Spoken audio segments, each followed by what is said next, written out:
What should the healer be like? I don't know, sword and board tank?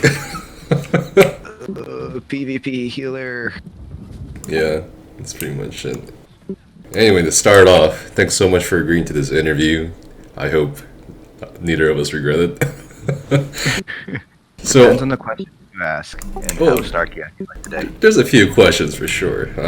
I'm sure a lot of people are expecting me to focus a lot on what you do in ESO, or what content you provide for ESO, but I figure we'd make this more about you. I mean, we're going to be talking ESO, but while we're playing together, I think we should get to know you first. You know, we need to wine and dine you before we ask you out. You know, a lot of people tend to forget that behind, you know, your name, your channel, whatever, there's a person, right? And every person needs to be one and done, in my opinion, anyway.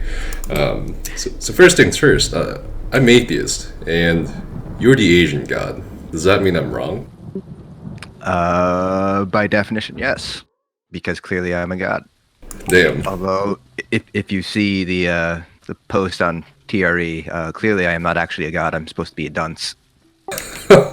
So what's up with the name? There must be a story behind it, or do you really have the answers to everything? Surely your friends and family in real life don't call you the Asian god, you know what I mean? Hey, the Asian god, dinner's ready, or stuff like that. No, it's actually a holdover from the Xbox 360 days back when I was a Call of Duty asshole person, high school. How good were you? Me and a couple of our friends were like considering going competitive once, and we actually did do a competitive match, but we decided not really for us, just in terms of like how intense it was. Handle the heat? Or was it too much time investment, I'm guessing? It was just like, it just felt too toxic.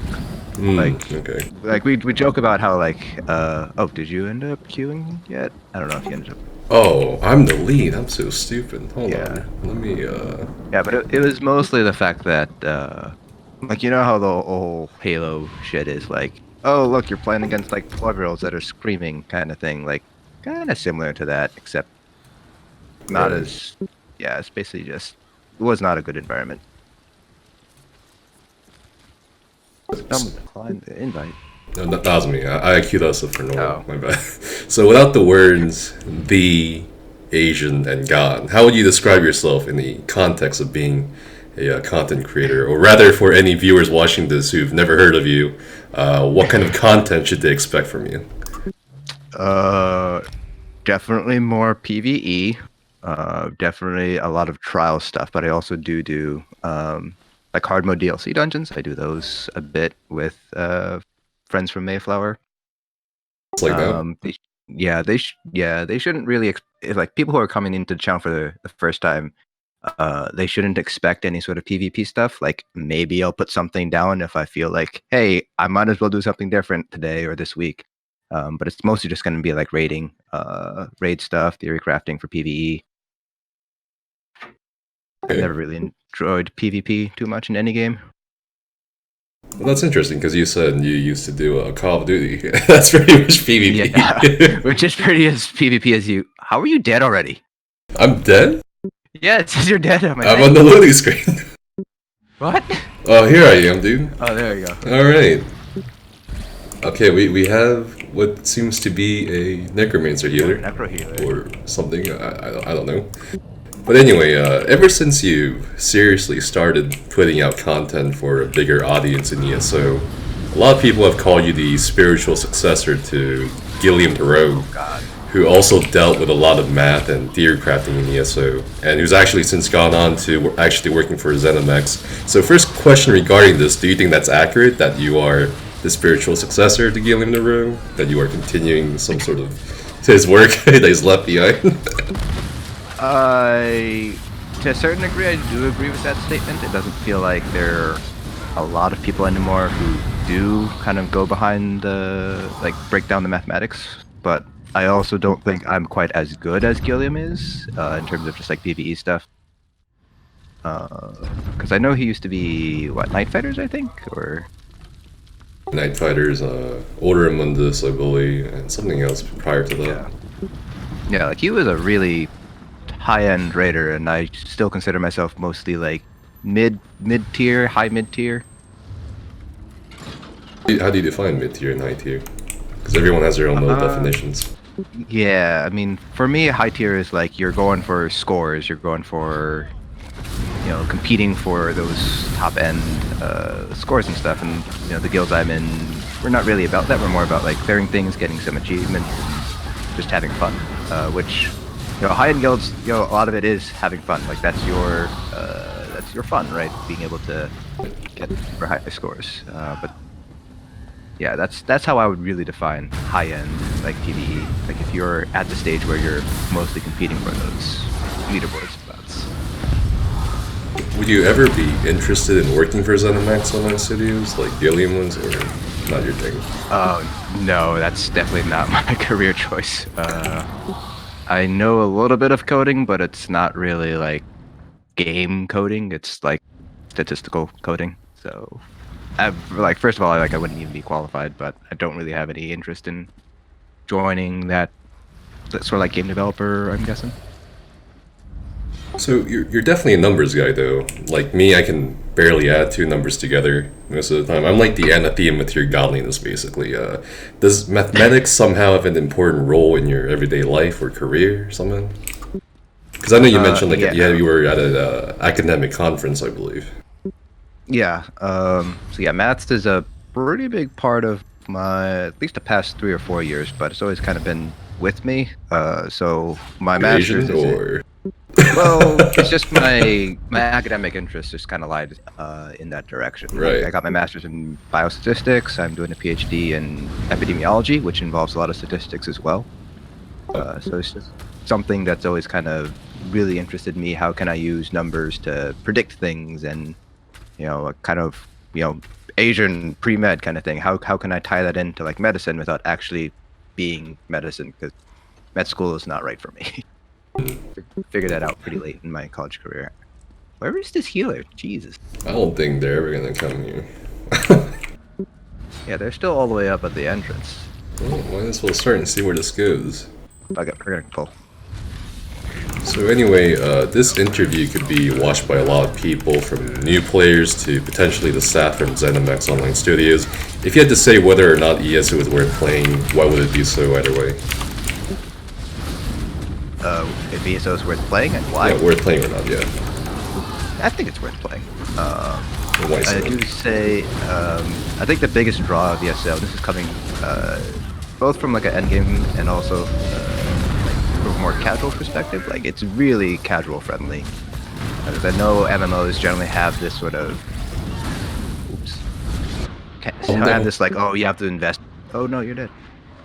Like you have to invest so much time into MMOs, but like it doesn't feel that way for ESO. Like it feels like you can invest as much time as you want or as little time as you want, and you'll still have a lot of fun at the game. So as a content creator, what do you think about ZeniMax or just the game's general direction right now? Okay, web dev. Well, in terms of general direction, it's weird because like as a PvE, like you're an endgame PvEer and you see all these changes coming out patch after patch, and you're like, oh, they're design flaws. There's so many design flaws. They're not, you know, really playing their game or whatever. But at the same time, you know, in the back of your head, you're also thinking like, well, are they actually going to try to cater to us, or are they going to cater to the other bigger market audience? They're the casual players. You know, and people like you and me will eventually find a way to adapt to these changes. So while I don't necessarily agree always with the direction that they're going, I understand why they're going that direction. And I think in general, the endgame community might suffer for a little bit, but the overall health of ESO is probably going to improve as a result. Though it's kind of hard to say because there have been some pretty interesting changes in the past. Seems like our healer is finally here. I think he was excited about your answer. Alright, here we go. So, there's actually... Oh, wait. Oh, sorry. How long have you exactly played ESO? So I was a beta tester way back in 20... Oh god, I don't even remember how long ago that was. 2014. Yeah, I think it was 2014, but... Was it 14? Around there. That's just... Wow. Yeah. Yeah, so yeah, I was a beta tester, so I had my little beta monkey, too. Little beta monkey pet. So I played for a while, but I took about a year break or two just to focus on college at the time, and then that's when I returned. I think I returned right before Homestead came out.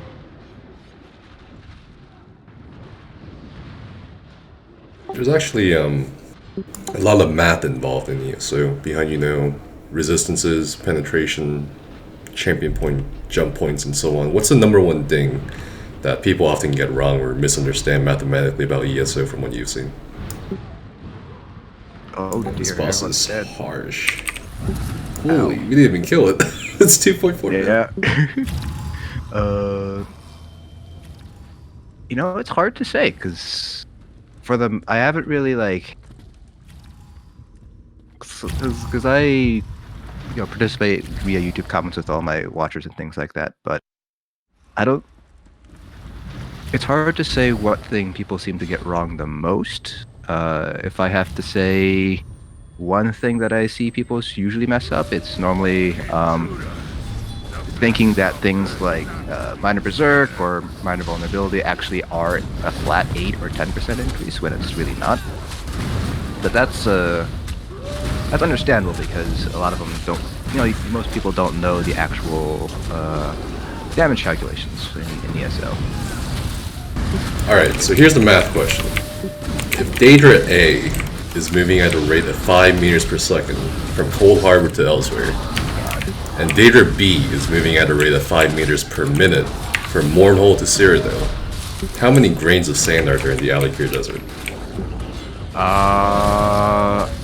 The Ardrip dude told me the answer once and I don't remember what it is.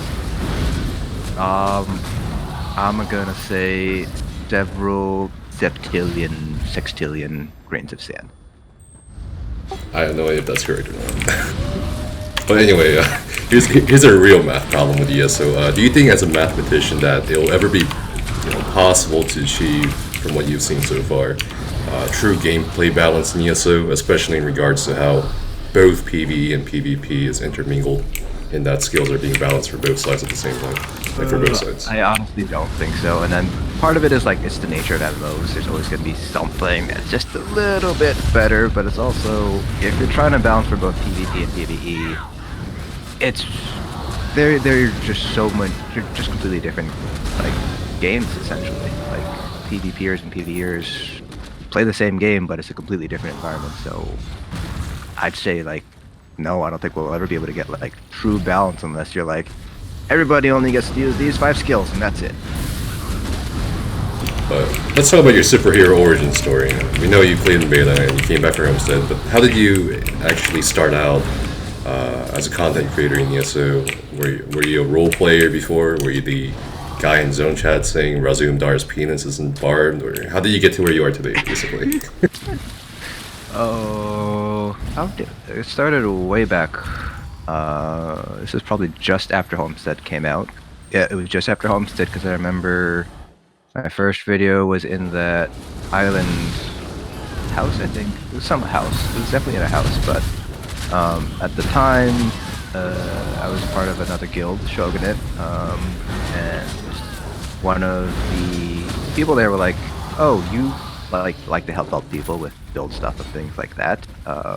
Why don't you like make a video? Because like it's hard for people to explain rotations in written way. Maybe you can just like do a video and show them how to do it like in video form." And I was like, "Oh, that's a good idea." So that's how the first video came to be, and it just kind of stuck for it. Like I never really expected it to be so big. It was just sort of like, oh, it's just something that I can. Oh, if any guild members ask, like, oh, here, go to this channel and watch that rotation. That's how the Asian guy was born in ESO. Yes, that's how I was born. You mentioned earlier you currently raid with Mayflower on PC North America. What role do you perform with them? Are you the raid lead, the tank, DPS? I'm a tank. I think I first joined actually as a DPS, but at some point, I think one of our tanks left, and Jared, who is the raid lead, was like, "Hey, you have a tank. Do you want a tank?" I'm like, "Okay, I'll tank." So I've pretty much been tank ever since for Mayflower. Do you raid with anyone else besides Mayflower? And besides, raid guilds, what other kind of guilds are you interested in? Like roleplay, erotic roleplay, non-binary pansexual erotic scaly roleplay? I also raid lead for a sort of like social / PvE guild, Hellfire Dominion. So we have a couple of teams there, and I would lead one of the teams. But beyond that, those are the really two main guilds that I actively participate in. I'm part of like a few trade guilds, obviously, because who isn't at this point? But I don't really actively like go around trying to make money like that way.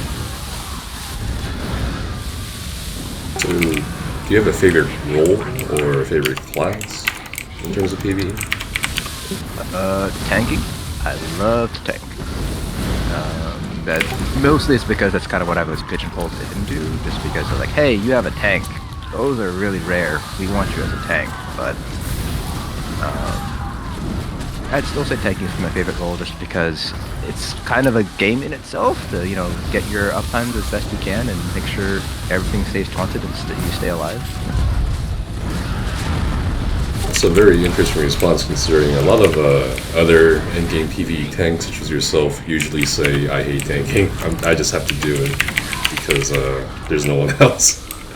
But, so you're like the 1% that says, I actually enjoy tanking.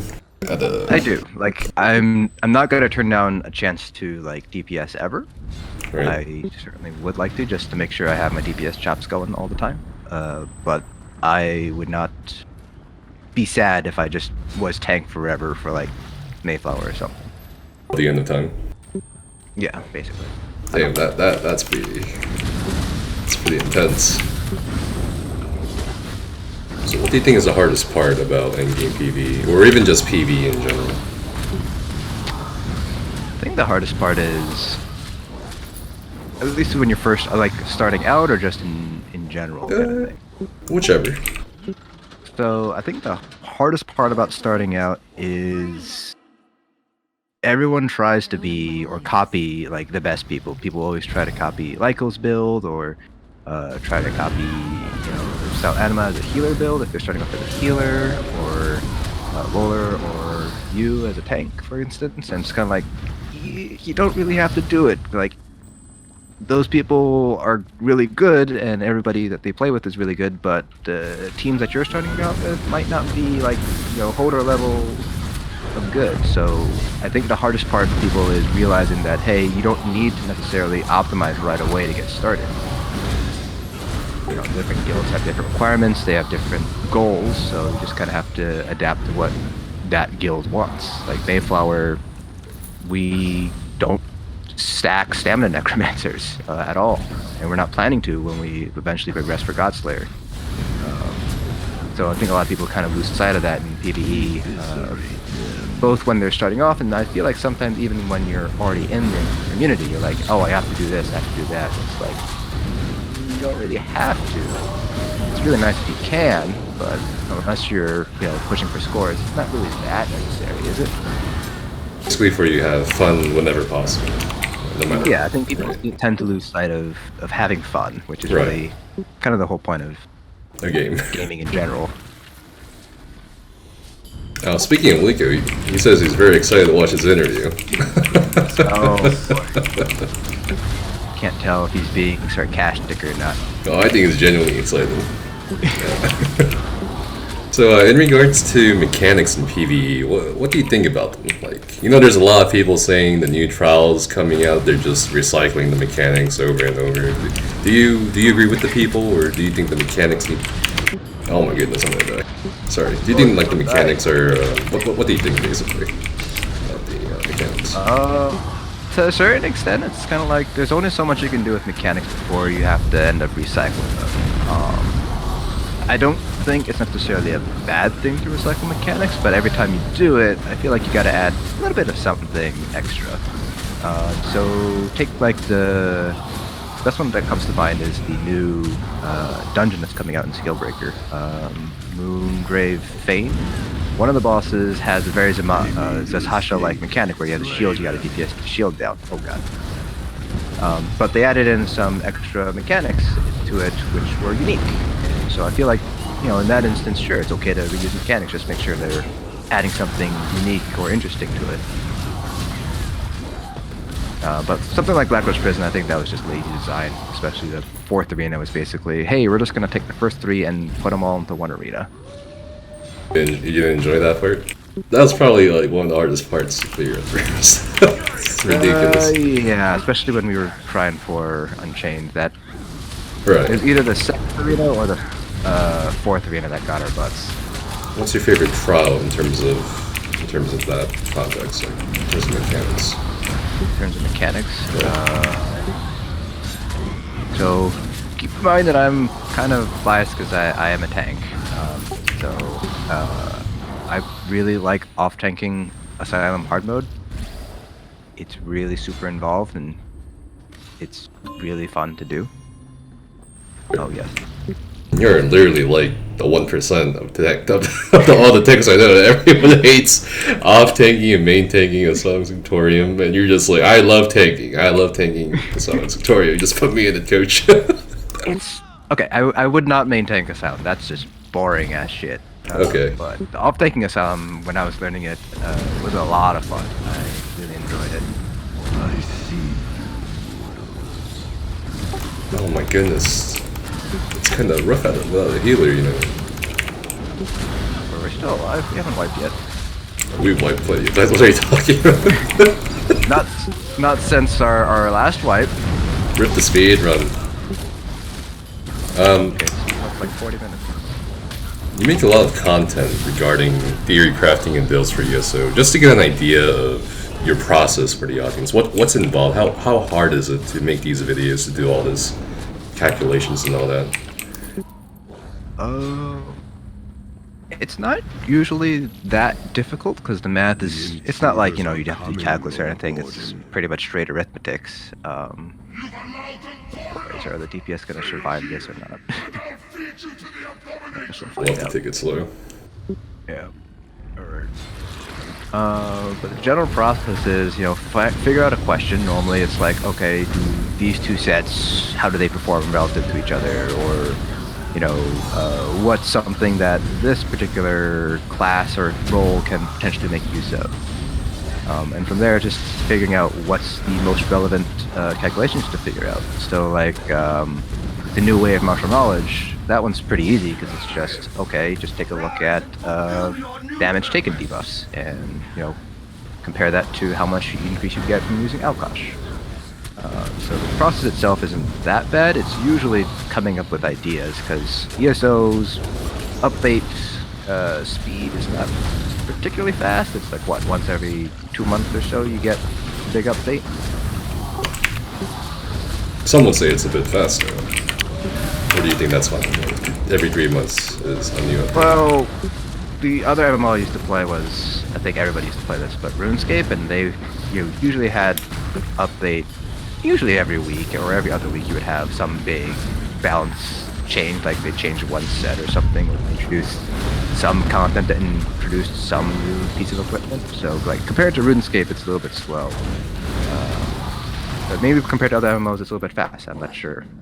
I never really got into any other MMOs besides RuneScape and ESO. Interesting. So, what's your proudest moment so far as a ESO player, then, or even content creator? As an ESO player, oh, that's hard to say. I think the proudest moment would definitely be getting Unchained. That was quite a journey to get that achievement there. How hard was it? How long did it take?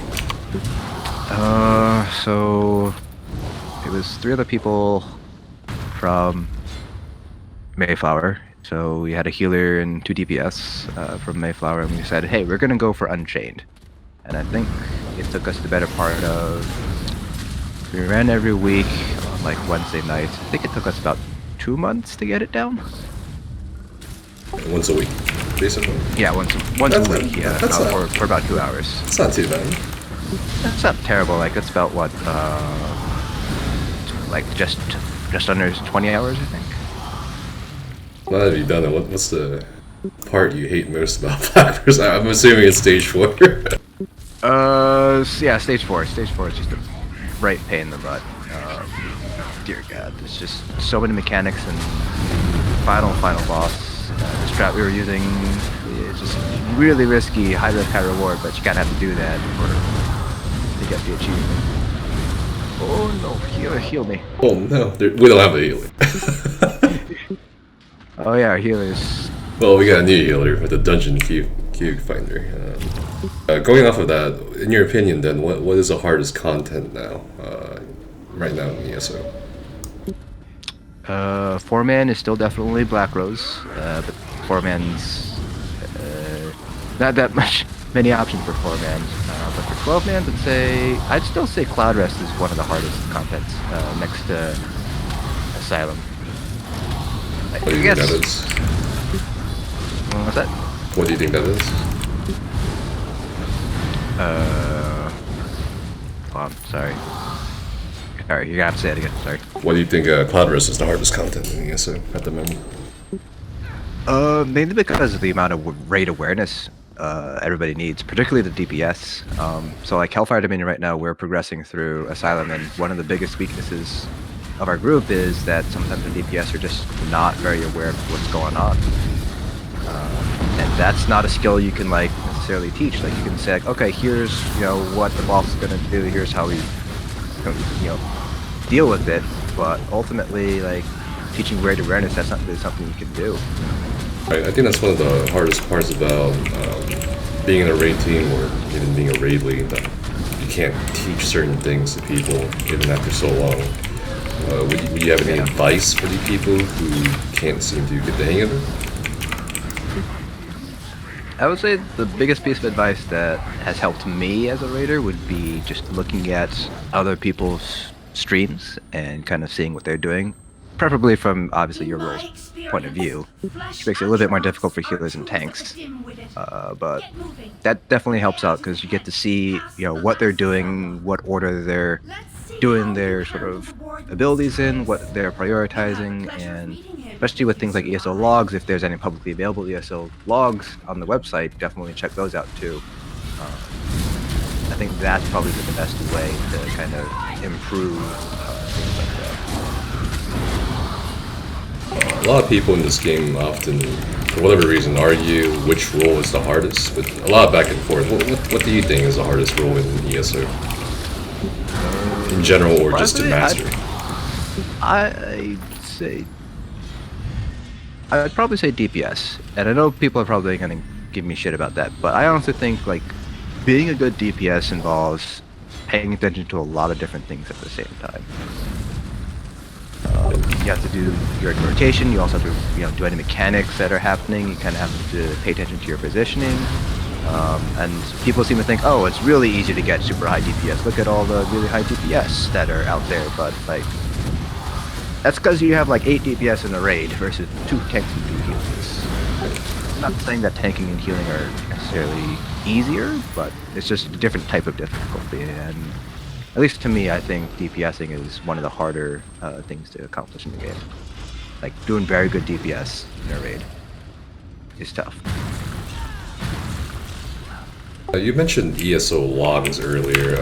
There was a lot of uproar in the ESO community. About ESOLogs, about it's invading my privacy, or it's gonna make people toxic. From your experience, how helpful has it actually been for your raid teams, or how helpful do you think it is as a incredibly helpful for raid teams? Basically, like after every raid in Mayflower, usually 1 or 2 of us have put down the log for the night, and our raid lead goes through it, and it's like, okay, here's what we did, here's what we can improve on. You know, I see that, you know, our uptimes are not that great for this particular buff, and it's just super helpful as a raid lead to be able to identify, you know, what can we improve on specifically, where can we improve specifically. And I have not seen the whole people using it to blacklist raiders from raid teams kind of thing. I don't know, maybe it's happening and I'm just not in the right discords, but I haven't seen it really at all. You'll find him ahead. If there's one thing from what I've seen, people always ask these days, it's usually, how do I improve my damage, my DPS? Do you think your videos help people who ask this question? And what would your number one advice be right now for these people asking the same question? I would like to think my videos are helping. I definitely have people tell me that, hey, I watched your video, my DPS went up 10k, so I know it's definitely helping some people. And the biggest piece of advice for DPS is don't worry about gear or anything like that. Master the rotation first, because if you can't do your rotation, if you can't light weave, especially on magic DPS, it doesn't matter how good your gear is, you're just not going to be able to do good DPS. So definitely work on mastering the rotation first. That would be my advice. Anybody who wants to improve as a DPS. Man, are you ready for this hard man? It's pretty easy. your voice kind of cracked. I think you're nervous about the buff. I mean, the werewolf just took the portal thing, so... Whoa, yeah. Good luck. Yeah, next question. Pineapple on pizza, yes or no? Oh god, I felt it. I was waiting for this one. You were just waiting the entire interview for this one? I am not against it. I'm not against it. It's a yes or no question, sir. Oh no. Oh boy. Someone's gonna die. Two people are gonna die. Oh boy. I mean, technically I could solo it with you. Okay, maybe not. Oh. Not anymore. Ah, fuck it, I'm just gonna wipe. But yeah, pineapple on pizza, if it is just a binary yes, no, then I'm gonna have to go with yes. Oof, okay. It's not that bad. Like, I would not... I mean, I like pineapple as well sometimes. Yeah, it's a topping. I think a lot of people think it's not a topping. Technically, anything's a topping. At least in my opinion. Yeah, like, I would not say no if you were like, here, eat this, like, Hawaiian pizza. Like, I wouldn't say no, but it wouldn't be the first thing I'd order on a pizza. What would the first thing be for you? Buffalo chicken. Good taste, good taste. Yeah, how about your favorite ice cream flavor? Oh, favorite ice cream flavor. That one's tough too. I'm always partial to... Why did somebody use rabbits? You gotta go fast. Favorite ice... Yeah, it's gonna be tough. I always love cookies and cream. Or cookie dough. What do you think the best patch was for you, or for people in ESO? Best patch for... Oh man, you're gonna make me try to remember all these patches. I mean, there must have been one really good patch where you were like, "Oh man, ESO is so damn fun. I would replace my life with ESO," something like that. I can tell you which patches I hated, or like I thought were bad, but... Sure, which ones do you think? Which ones did you like? I did not like Murkmire. Murkmire was a bit weird. Morrowind was also a challenge to get used to. It wasn't necessarily a bad patch, I felt like it was necessary. It just took a while to get used to not having that sustain anymore. I'd say out of all of them, probably Homestead. That might just be like nostalgic, but Homestead was a lot of fun with the new play your own home. If you could change just one thing about ESO, what would it be? And yeah, just one thing. Balance PvP and PvE separately, god damn it. Be the only thing I'd ask for. If they had to do one thing, just do that, please. Definitely not a fan of that, It just doesn't work. On the other hand, what is one thing about ESO you would never change? The fact that support roles are actually support roles. Like I know with other MMOs, like being a tank is just like being a meat sponge, but in ESO it's more than that. It's like helping to support your DPS, and I hope that never ever changes. People say otherwise, like healers should just heal, tanks should just tank. And this was in regards to the recent Scalebreaker DLC patch notes, where there was a nerf to healing springs and orbs. People think this is gonna make healers focus a lot more on just healing. So, do you agree with that sentiment? I guess not, basically. Oh, that portal's bugged. Oh boy. Oh no. Nope. Okay, well. So, do I agree with tanks should tanks, heals should heals? Basically, but I think you answered that. For the, Yeah, I don't think that's the case. Oh, goodbye, healer. No, heal. Healer. I believe in you. He hits like a wet noodle. You're fine. Okay, well. I wonder if he has a Necro Res ulti. I think he does, because he res. No, that was the first healer. This guy's a knife blade healer. It's okay. Don't worry, he's got me. We're good. He's gonna silence Rakat with Incap.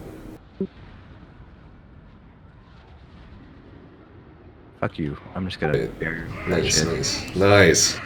That's 300 IQ Asian plays, dude. I'm getting up. Oh shit, here we go. Oh, this is a portal thing. Yep, oh, yep, fuck. Yep, yep, yep, yep. Oh, fuck. Nope. You can do it, you can do it! Oh, damn. No. Oh, fuck. It's up to you, Neff. I might as well just burn it. Hopefully you can heal. But yeah, oh my god. 400k. Easy peasy. You're a Templar. You can JD him. Like a 60k per tick, right? That was quite the stressful ICP. From beginning to end, it was like, oh, what's happening?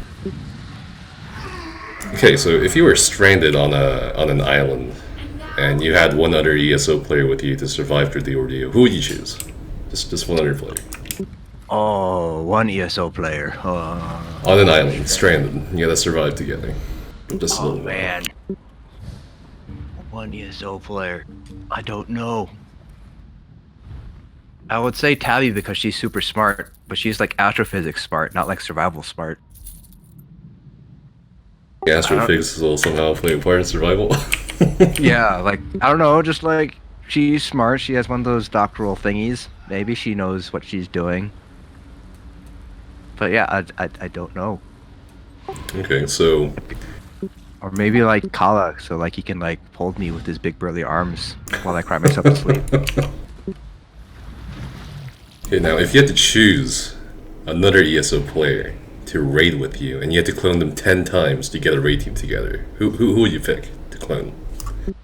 If I had to do what 10 times? Clone them 10 times. Oh, for a raid 10 team. times. Oh, boy. Who would you choose? Oh boy, that's a good question. Oh. Anyone. It could be anyone on PC, NA, could be PCU, Xbox, NA. Doesn't matter. Anyone. I'm probably gonna have to say the raid lead from Mayflower, Jared.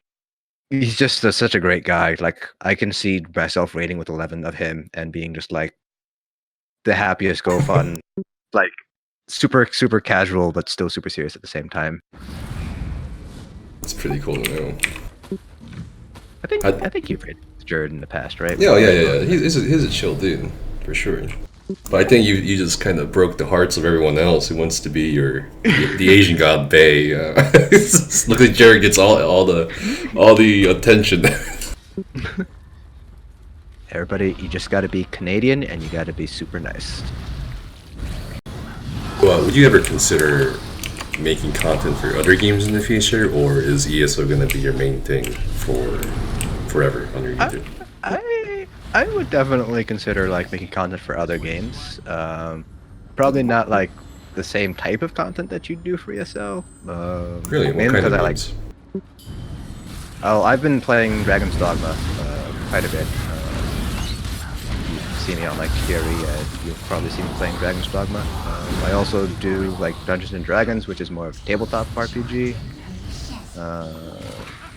And then eventually, when Borderlands 3 comes out, I'm gonna plan that, and then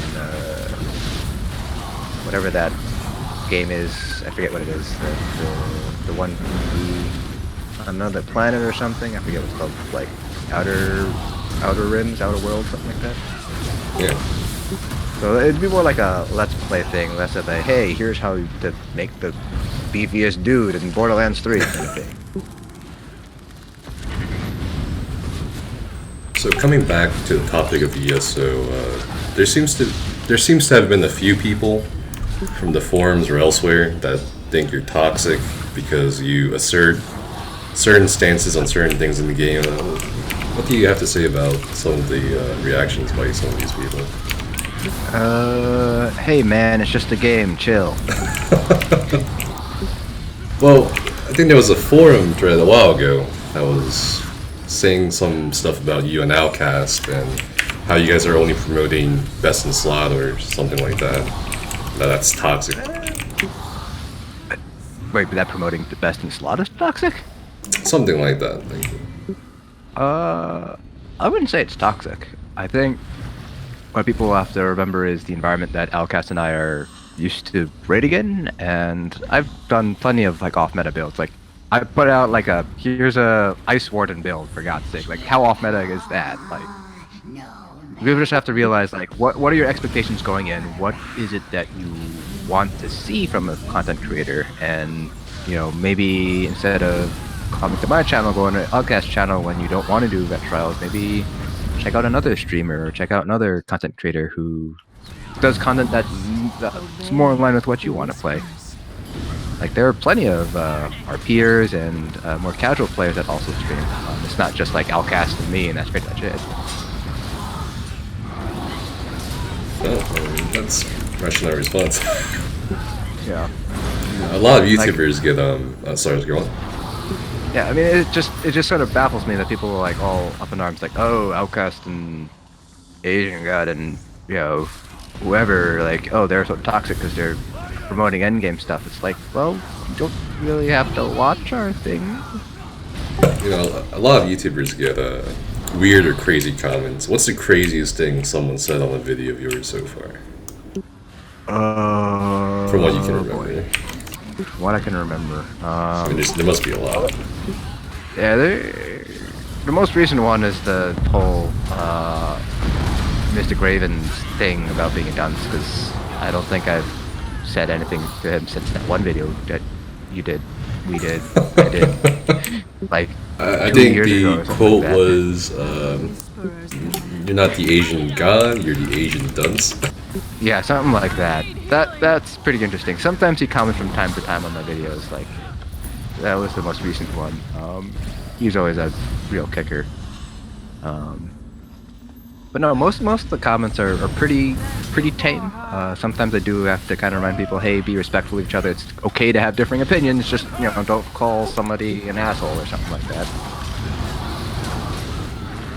Like I have definitely had to delete some comments that were using like the R word or something like that. What's the most common question you get on your videos, or is there no common question? There's not really any common question. There's a common theme. Like a lot of people ask, oh, can you do this build video or can you do that build video? But there's never like one question that always seems to pop up over and over. Oh wait, no, I know what it is. Add-ons. What add-ons are you using? And I keep forgetting to do an add-on video because I have one but it's really old. I have to update that at some point. You think you'll do one right after this? I probably.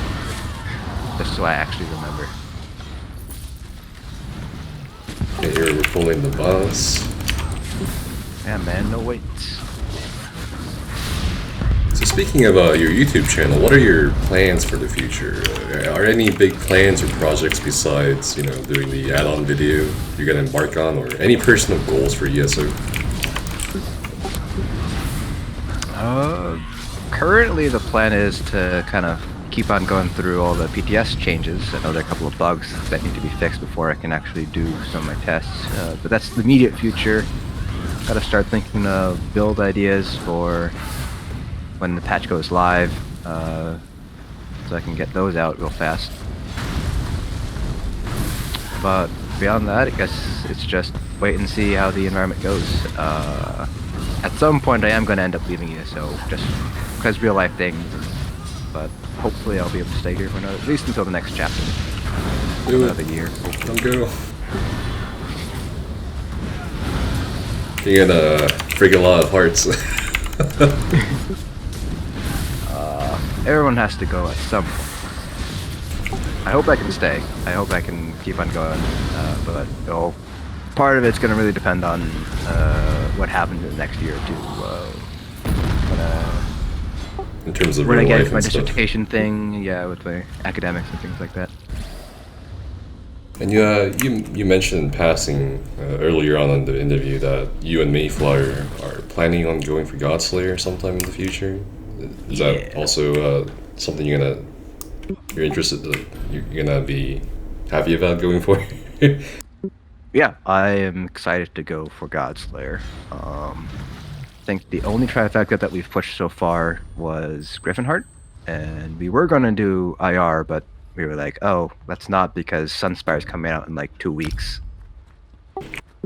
So yeah, I'm excited to push for Godslayer. I think Sunspire's pretty challenging, not necessarily for like mechanics-wise, 'cause I think the mechanics are actually pretty simple to deal with. It's more the challenge of actually getting the speed. People were initially disappointed with Sunspire in terms of pretty much everything. Like they said they were inspired by Maw of Lorcange for trash mechanics, but a lot of people disagree. What are your thoughts on this, the Sunspire?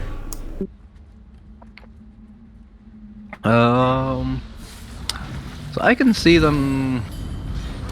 I can see maybe a couple of mechanics might have been inspired by something from Maw, like maybe Focus Fire was something from like Hasha, like the exploding shield thing or something. But I don't know. The mechanics just feel very simple. Like it felt like you could figure it out really, really quickly if you like really paid attention and weren't a complete idiot. Like how to deal with them. Overall, do you enjoy it? Overall, I would say as a tank, not really, especially as a main tank. not really. It's better than it's better than main tanking Asylum, but I wouldn't say it's like my top 3 favorite trials right now. What are your other top 2 favorite trials? I think you only mentioned Asylum being your most favorite trial. Yeah. What comes after that one? After Asylum would probably be Maw. Maw is always a lot of fun to do, and then Cloud Rest is third after that. That's the last pledge. You know, on September 20th this year, there's going to apparently be at least 1 million people raiding Area 51 to see them aliens. Do you think you'll go? No. You're not interested in seeing them aliens? I am not. I am more interested in not getting shot by a government soldier. But I mean, know it's a they meme, can't but- stop all of us. Yeah. I know it's a meme, and I know it's not. Well, I hope it's not actually going to happen, but Statistically speaking, would you go if there was actually 1 million people? Like, I definitely would not say no. I would have to consider it. Oh, my food right now.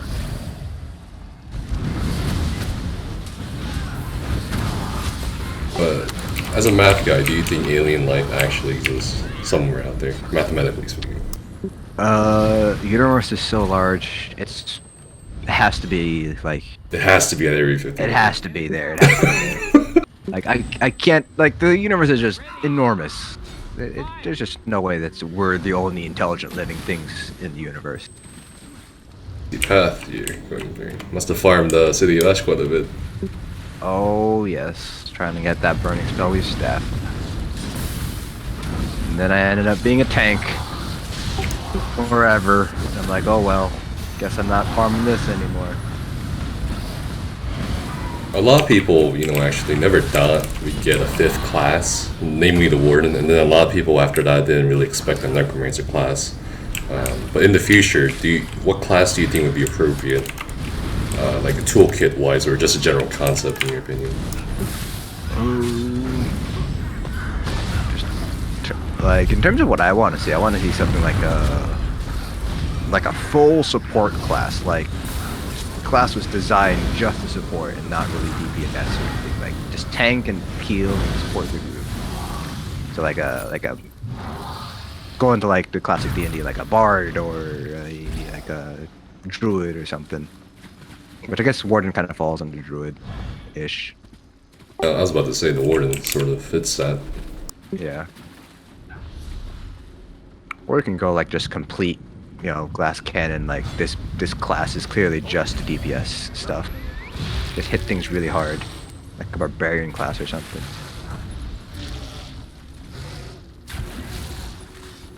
Endgame PvE Raider, you probably have a favorite title. What would your favorite title be? Like from achievements. From achievements, I am partial to the Unchained because that's my favorite achievement to go for. But in terms of titles themselves, I really like Extinguisher of Flames, and when we get Godslayer, I'm just gonna wear that title all day. Mostly because the Urswat meme, but if you had to make a title, what would it be? Mountain God. It's so silly that that's not a title. Oh, right, it's the achievement name, but you don't really get anything the achievement for it. name Mountain God, but doesn't give you the title Mountain God. Like, I think that is a badass title. It'd be interesting if they actually implemented that.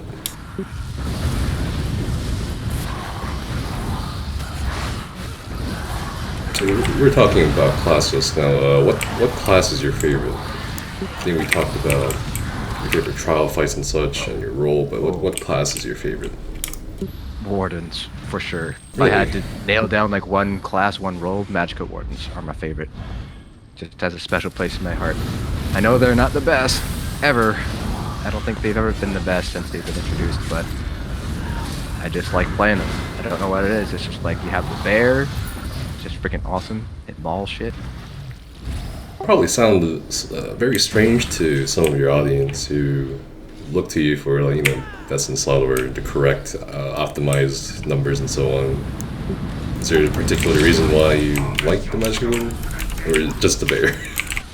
It's probably just a bear. But I also like challenging myself, and I feel like Magicka Warden is a good challenge to play well. There's not that many Magicka Wardens out there that are playing at like an endgame PvE sort of level. I can only think of maybe like 2 or 3 people who can possibly do it. And this fall is always the roughest for some reason. Yeah, I like Magicka Wardens. I know people seem like be like, huh? I thought you'd play like STEM Necro or something. And I'm like, I have fun with Magicka Warden. That's what matters to me. In your opinion, how would you improve the Magicka Warden? I think right now the biggest problem with Magicka Warden is the fact that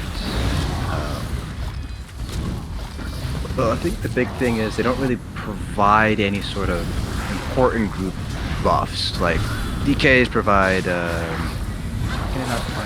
there you go.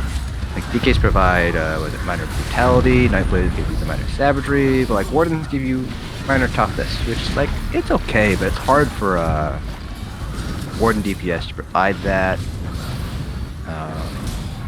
And I think in terms of DPS output, it's just their abilities are just not that great compared to some other class abilities.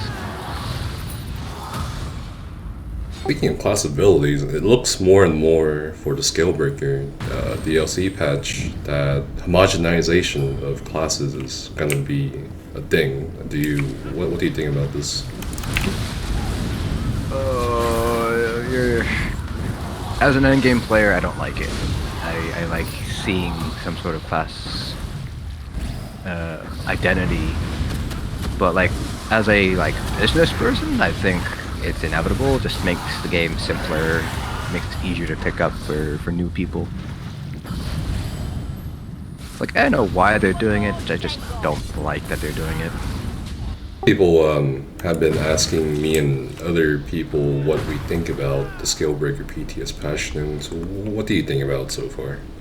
As both an in-game PvE and just content creator, I guess. I think it's a bad move.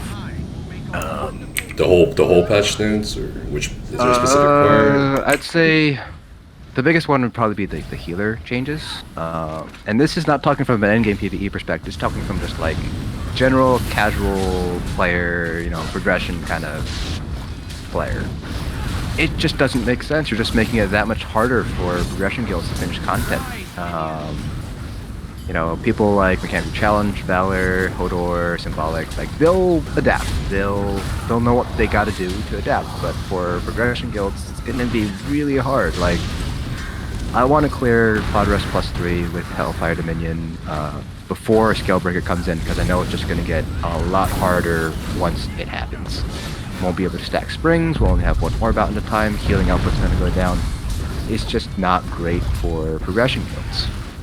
And so I feel like in their, I don't even know what they're like. They said they're standardizing things, which I guess is sort of like maybe like bring down the ceiling and raise the floor kind of thing. But it just feels like they're just kind of screwing the pooch for people in the middle.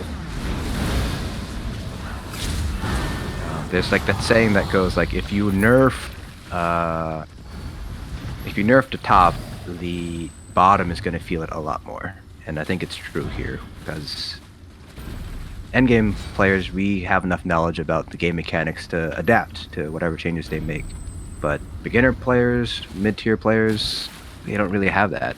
So I think there are definitely some portions of the patch notes which I think were needed. But in general, I think they could definitely revert some of, especially the healing springs and orb changes. You would just want them to completely revert the spring changes and the orb changes. Yeah, just the healing change at the very least, or at the very least, sort of rethink how to go about doing it, because you're shooting. Yeah, you're just hurting a lot of progression guilds. You're hurting a lot of casual players more than you're helping them. If your whole idea is to raise the floor, it's not really going to work out that way. The other part of the patch notes you strongly disagree with, besides the healing changes? It's mostly just the healing changes there. Yeah. Everything else sort of makes sense, like standardizing abilities so they all sort of more or less do the same damage. I can get that, you know, it's sort of like bring some sort of equalization to the classes so they're a little bit more equal. But the healing changes, that's the big sticking point for me, that's the big pain point for me. The typical responses so far to the complaints by not just the endgame PvE healers like Tabitha and Styles on the forums, and to other like healers and progression groups, is just to get good, or just to adapt and so on. Like, do you think, as it is right now on the PTS, it's possible to just get good? I think it is. I always believe that people are able to reach a certain level of achievement if they just work hard. Yeah, there's always going to be some talent involved, but I think it's possible for everybody to learn how to be a good DPS, how to be a good healer, how to be a good tank. It's just, are you willing to put in the effort to do so?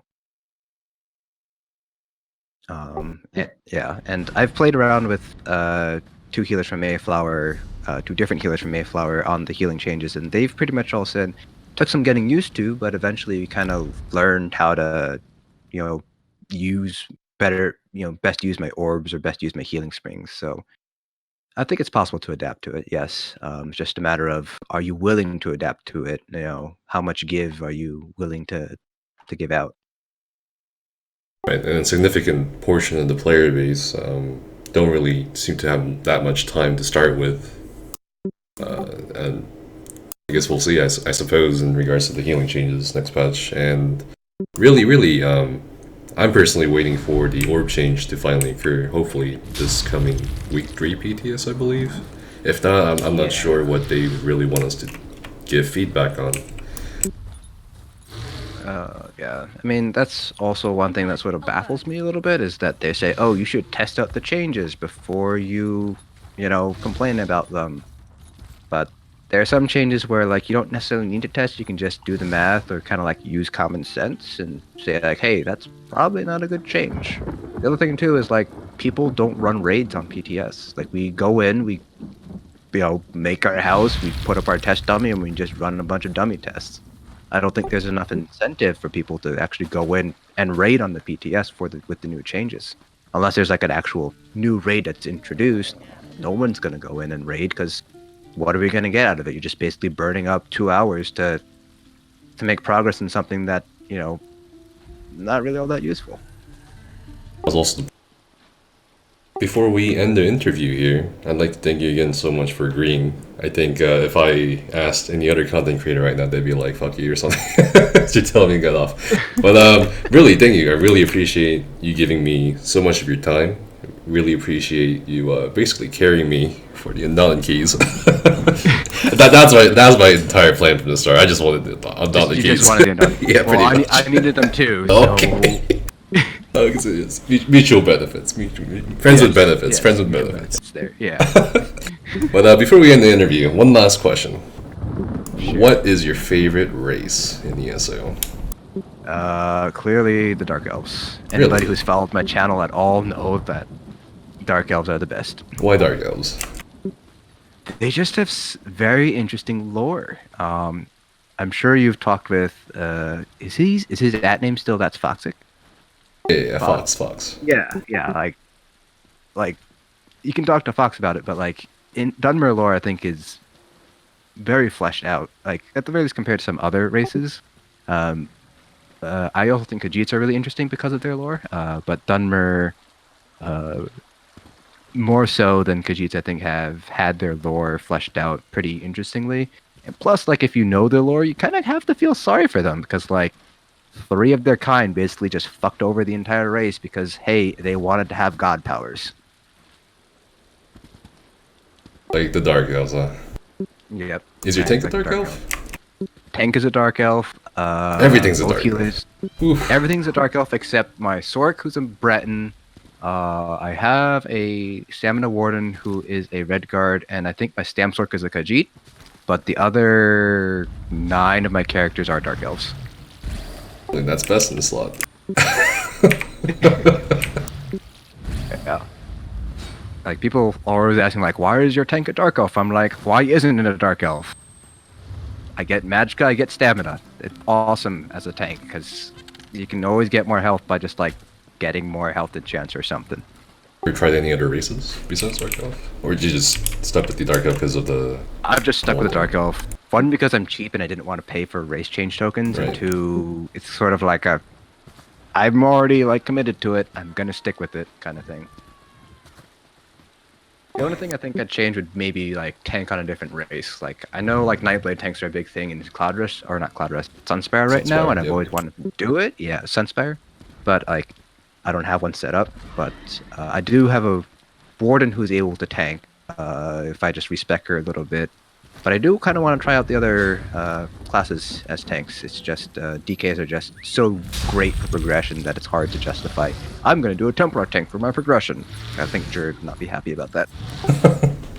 Have you tried the new class Necromancer as a tank? Not on live.